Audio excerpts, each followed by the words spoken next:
kandi azababazwa. Ya magambo twasomye umunsi w'Uwiteka. Kandi azababazwa n'umuriro n'amazuku imbere ya bamarayika bera n'imbere y'umwana w'intama. Umwotsi wo kubabazwa kwabo icumbi iteka byose, ntibaruhuka ku manywa na nijoro. Abaramya ya nyamaswa n'igishushanyo cyayo, umuntu wese ushyirwaho ikimenyetso cy'izina ryayo. Aho Mwumve rero, aho abana b'Imana bagiye kugaragarira ngaha, ubwo ibi bigiye kubaho. Kandi ibi ni marayika utangaza ngo aya ni amagambo ari kugaragaza amaherezo mabi y'abagiye kwifatanya n'inyamaswa n'igishushanyo cyayo. Noneho hepfo ku murongo wa 12, aho niho kwihangana kw'abera kuri. Bazaba bakora iki? Abera bitondera amategeko y'Imana bakagira kwizera ngo kwande kwa Yesu. Hari imbaraga itatu zigiye kwihuriza hamwe mu kugwanya amategeko y'Imana. Kuko Yohana avuze ngo aho niho kwihangana kw'abera kuri. Bitondera amategeko y'Imana bakagira kwizera ngo hari kigiye kubaho. Nizo mpamvu yavuze ngo aho niho kwihangana kw'abera, nuko hari ikintu kigiye kubaho. Ariko ababera ikizaba kibaranga ni ukwitondera amategeko y'Imana. Izo mbaraga itatu ngaho zisome mu Byahishuwe zigiye kwihuriza hamwe. Ibyahishuwe igice cya 16 turi kwihuta cyane. Ibyahishuwe 16 soma ku murongo wa 2. Mwumve imbaraga itatu zigiye kwihuriza hamwe mu kugwanya amategeko y'Imana. Uzahangara mu gukomeza kumvira amategeko y'Imana, izi mbaraga itatu zigiye kumugwanya. Aho niho kwihangana kw'abera kuri. Noneho mwumve murongo wa 13 Ibyahishuwe 16 murongo wa 13 haravuga ngo nuko mbona mu kanwa ka cakiyoka. Ikiyoka kivugwa hano ni Satani. Ni aricyo kigiye gutanga izo mbaraga. Satani agiye gutanga izo mbaraga. Nuko mbona mu kanwa ka cakiyoka, no mu kanwa ka ya nyamaswa, no mu kanwa ka wa muhanuzi w'ibinyoma havamo imyuka itatu isa n'ibikeri. Kuko ari yo myuka y'abadayimoni ikora ibitanga. Kandi mbabwire ngo iyi myuka mibi irangwa no gukora ibitangaza bibesha. Ngo neretswe, ngo Uwiteka yanyeretse. Nta kuvuga ngo ijambo ry'Imana rivuze ngo noneho ikora ibitangaza. Iyo myuka itatu isa n'ibikeri ikora ibitangaza kugira ngo abami bo mu isi yose ibahururize kuja mu ntambara yo ku munsi ukomeye w'Imana ishora byose. Aho ngaho ukuri n'ibinyoma bigiye guhangana. Noneho abana b'Imana bazagaragarira mu kumvira amategeko y'Imana. Iyi noneho rero ikiyoka dusanze arinde ari Satani. Noneho rero inyamaswa niki ni ubutegetsi bw'Iroma. Asome muri Bibiliya ntagatifu. Ntagatifu reka ikubwire. Inyamaswa ni ubutegetsi bw'Iroma. Soma Ibyahishuwe 13. Tuje mu Byahishuwe 13 manze Bibiliya ntagatifu ibitubwire. Wumve Bibiliya ntagatifu yarabivuze. Ibyahishuwe 13 reka dusome Ibyahishuwe 13 kwihutira gusoza. Dore kandi ubona umurongo utangiye kugera.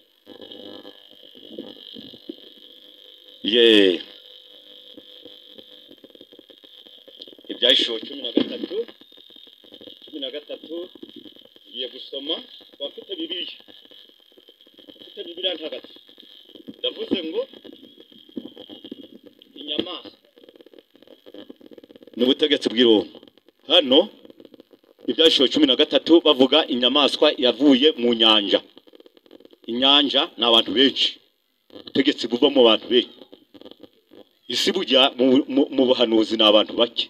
Nizo mpamvu muzasoma mu Byahishuwe ngo ariko wowe wanyanja we. Ni ukuvuga ngo ariko wowe abantu benshi wasiwe, ngo ariko wowe wanyanja we nawe wasiwe mu gushishana. Kuko Satani amamanukiye afite umujye mwinshi. Ari abantu bake, ari n'abantu benshi. Abo bose Satani yabamanukiye afite umujye mwinshi. Noneho hepfo bagiye gusobanura inyamaswa yavuye mu nyanja. Ni hepfo y'umukata bafite Bibiliya ntagatifu noneho n'abayifite muri telefone mumanuke ibyashuwe 13 muje munsi y'umukato manze mwumve uko bagiye kutubwira. Baravuze ngo iyo nyamaswa ni igikoko.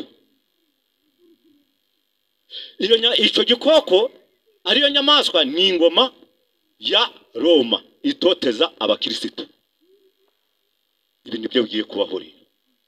Umuhanuzi w'ibinyoma abafite Bibiliya muzakomeze gusoma. Umuhanuzi w'ibinyoma ni abapostani, abaporositani bemera ukuri kwa Bibiliya ukundi bakakwa. Uje ubabwira ngo uje uvuga ngo umuhanuzi w'ibinyoma ikizamukubwira yemera bimwe ukuri kumwe kwa Bibiliya ukundi akakwanga, akemera amategeko y'Imana amwe andi akayanga. Iyo uvuga ngo tugasambane yego, uganira ngo tugasambane yego, ntukibe nibyo, ntukishe nibyo, tugashinja ibinyoma mugenzi wawe nibyo, wagera ku isabato ngo wibuka kweza umunsi w'isabato. Imana yavuze ngo ntukice, niyo yavuze yabwiye abantu bayo ngo ntugakore ku isabato.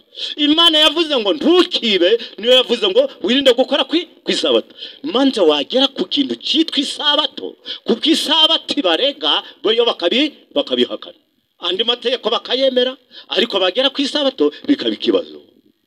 Umuhanuzi w'ibinyoma nuwemera kuri kumwe kwa Bibiliya ukundi akagenza gute akaguhakana. Navuze izo mbaraga uko ari 3 zigiye kwihuriza hamwe mu kurwanya amategeko y'Imana. Hano mu Bibiliya ntagatifu baratubwiye ngo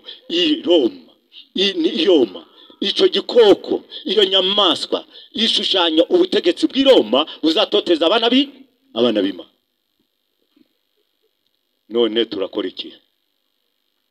Ngaho muri uyu mugoroba dore icyo Imana itubwira kugira ngo ibi bitazadusohoreraho.